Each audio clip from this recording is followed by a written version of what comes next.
नमस्कार प्यारे दोस्तों, मैं डॉक्टर विवेक, आपका मेरे चैनल में बहुत बहुत स्वागत है। दोस्तों आज हम आपको बताने वाले हैं कि आपके बोन में दर्द है या फिर जॉइंट्स में दर्द है, मतलब दोनों का डिफरेंस क्या होता है, कौन सी ऐसी आपको होम्योपैथी मेडिसिन लेनी चाहिए जिससे आपकी जो बोन की डेंसिटी है वो भी बरकरार रहे, कैल्शियम भी भरपूर मात्रा में और आपको जो दर्द होता है वो भी ना रहे।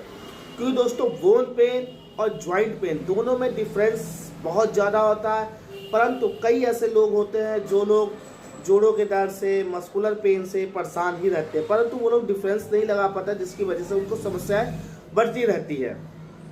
आज हम उसी के बारे में आपको डिटेल से बताएंगे। चलिए शुरू करते हैं। बोन पेन या जॉइंट्स पेन में क्या डिफरेंस होता है और उसकी क्या होम्योपैथी मेडिसिन होती है। दोस्तों ये वीडियो अंत तक जरूर देखें, क्योंकि जो मैं आपको दवाइयाँ बताने वाला हूँ बहुत ही उपयोगी है और कैसे उसको मैनेज करना है अपनी बॉडी को, जिसकी वजह से आप में जो समस्याएं उत्पन्न हुई हैं वो सारी कुछ ठीक हो जाएंगी और दोबारा आपको नहीं होंगी। चलिए शुरू करते हैं जॉइंट्स पेन के बारे में।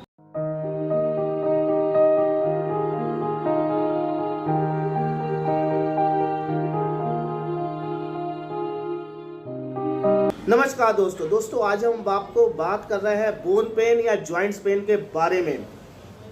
बोन पेन क्या होता है इसके मैं आपको बताता हूं कि इसमें कैसे आप पहचानें कि आपको बोन पेन हो रहा है। दोस्तों बोन पेन में ऐसा होता है कि आपकी जो हड्डियां हैं ऑस्टियोपोरोसिस हो गई हैं। ऑस्टियोपोरोसिस का मतलब होता है खोखली हो जाना, पोरोसिस का मतलब होता है अंदर से गलन शुरू हो गई या फिर पोर्स हो गए, छिद्र हो गए हैं, यानी कि उसमें हालो हो गई। मतलब वो जैसे कह लें कि ऊपर से तो आप अच्छी दिख रही लेकिन अंदर पूरा हालो हो गया, मतलब बिल्कुल अंदर से खाली हो चुकी, उसको हम ऑस्टियोपोरोसिस बोलते हैं, जिसकी वजह से आपको बहुत ज़्यादा दर्द शुरू हो जाता है। दोस्तों ज़्यादातर होता क्या है कि जो ऑस्टियोपोरोसिस है या बोन पेन है ज़्यादातर 40 की एज के बाद अराउंड शुरू होता है, जिसकी वजह से आपको ये समस्याएं उत्पन्न होने लगती। दोस्तों परंतु कई लोग ऐसे होते हैं जिनको नहीं पता होता कि उनको ये सब समस्याएं जॉइंट से हो रही हैं या बोन से हो रही हैं। दोस्तों ये जो आपको 40 के बाद जो दिक्कतें आपको आने लगती हैं ऑस्टियोपोरोसिस को लेकर के, जो बोन आपकी है वो उसकी डेंसिटी बहुत ज़्यादा वीक हो गई है, जिसकी वजह से आपको ये सब समस्याएं होने लगती है।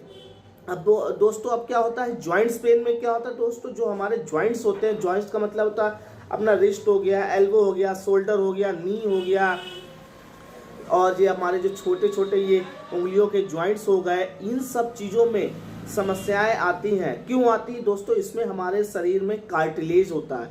कार्टिलेज का काम होता है घर्षण को ठीक करना, मतलब जो हम चलते फिरते हैं या उंगलियां चलाते हैं उसमें घर्षण बहुत ज़्यादा होता है, जिसकी वजह से हमारे शरीर में जॉइंट्स पेन ज़्यादा होना शुरू हो जाता है। अगर कार्टिलेजेस हमारे शरीर में कम होने हैं या फिर उसकी प्रोडक्शन जो है वो कम हो गई है, जिसकी वजह से हमारा जो घर्षण है, जॉइंट्स का घर्षण, वो बहुत ज़्यादा घिसने लगी हैं और हमको दर्द का एहसास होने लगा। दोस्तों अब हम इन दोनों के कारणों की बात करते हैं, किस कारण ये सब दिक्कतें आती हैं। दोस्तों आप जानते ही हैं कि जो हमारे बोन का पेन होता है, बोन का दर्द होता है, वो ऑस्टियोपोरोसिस मतलब पोरस की वजह से होता है, जो हालो हो जाती है हमारी जो हड्डियां होती हैं उसमें। अब वो हालो क्यों हो जाती है दोस्तों? उसके भी कई ऐसे कारण होते हैं, जैसे कि आपके शरीर में कैल्शियम की कमी होने लगी है, कैल्शियम डीजनरेट होने लगा है, जिसकी वजह से आपके शरीर में कैल्शियम अच्छे से डिपॉजिट नहीं हो पा रहा है। अब दोस्तों डिपॉजिट नहीं हो रहा है, इसका एक और कारण होता है कि आपके शरीर में विटामिन डी की भी कमी है, क्योंकि दोस्तों जो विटामिन डी होता है वही हमारे कैल्शियम को एब्जॉर्ब करता है और हमारी बोन्स तक पहुंचाता है।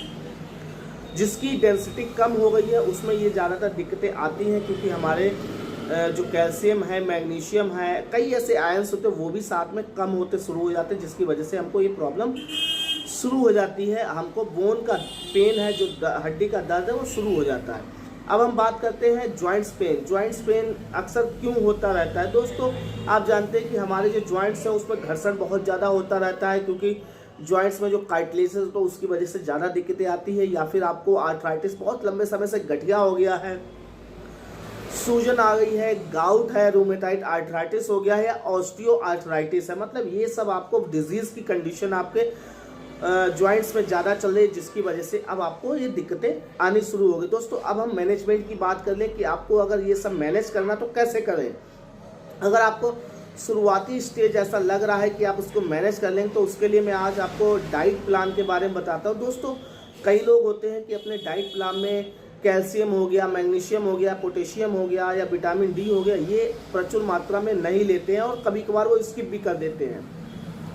तो दोस्तों, उनको अपनी डाइट प्लान में थोड़ा बहुत कैल्शियम, विटामिन डी ये ज़रूर रखना पड़ेगा, क्योंकि जैसे ही वो कैल्शियम और विटामिन डी का शरीर में प्रोडक्शन होने लगता है, वैसे ही आपकी जो ये प्रॉब्लम है, प्राइमरी स्टेज वाली जो प्रॉब्लम्स है, धीरे धीरे आहिस्ता आहिस्ता ठीक हो जाएंगी। परंतु दोस्तों, सेकेंडरी स्टेज वाली जो प्रॉब्लम्स आती है, जैसे आर फैक्टर हो गया, गाउट हो गया, ऑस्टियोआर्थराइटिस हो गया, या फिर कह लें ऑस्टियोपोरोसिस हो गया, जो आपकी एज के अकॉर्डिंग भी डिपेंड करता है, और आपको ये शरीर में किसी इन्फेक्शन या फिर इन्फेक्टेड चीज़ से आपको ये प्रॉब्लम होने लगी है, जिसके शरीर में आपको ये समस्याएं उत्पन्न होने लगी। दोस्तों, ये तो था मैनेजमेंट के बारे में कि कैसे आपको शरीर का कैल्शियम बढ़ाना है। जैसे कैल्शियम बढ़ाना है तो दूध का इंटेक ज़्यादा कर दें। विटामिन डी यानी सन जो राइज होता है, जब आप उस समय आप सूरज में थोड़ी देर टहल लें, एक्सरसाइज करना शुरू कर दें।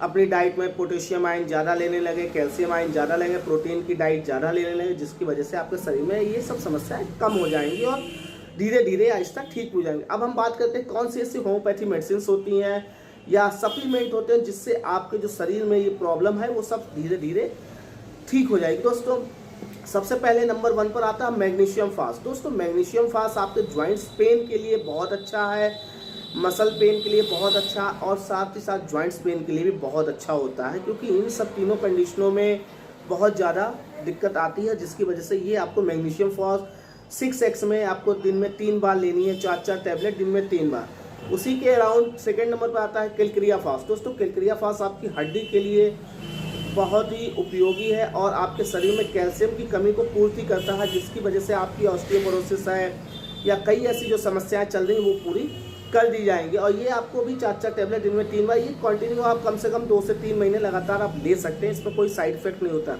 साथ ही साथ दोस्तों, एक भार्गवा कंपनी की ऑस्टियोआर्थराइटिस के नाम से एक टैबलेट्स की फॉर्म में आता है, वो मैं आपको ऑस्टियो स्ट्रॉन्ग के नाम से आता है, वो मैं आपको पिक्स लगा दूंगा जिससे आपको क्लियर हो जाएगा। भार्गवा कंपनी का ऑस्टियो स्ट्रॉन्ग के नाम से टैबलेट्स आती हैं, वो आपको 2 टैबलेट दिन में 3 बार लें। जिनको ये समस्याएं ज़्यादा उत्पन्न हो रही हैं, दर्द हो रही है, स्वेलिंग आ गई है, बोन पेन है, जॉइंट्स पेन है, या फिर जिसको बोलने आर्थराइटिस है, कैल्शियम की कमी, ये आप उनको यूज करके देख लें, जिससे आपकी जो समस्याएं बिल्कुल सही हो जाएंगी।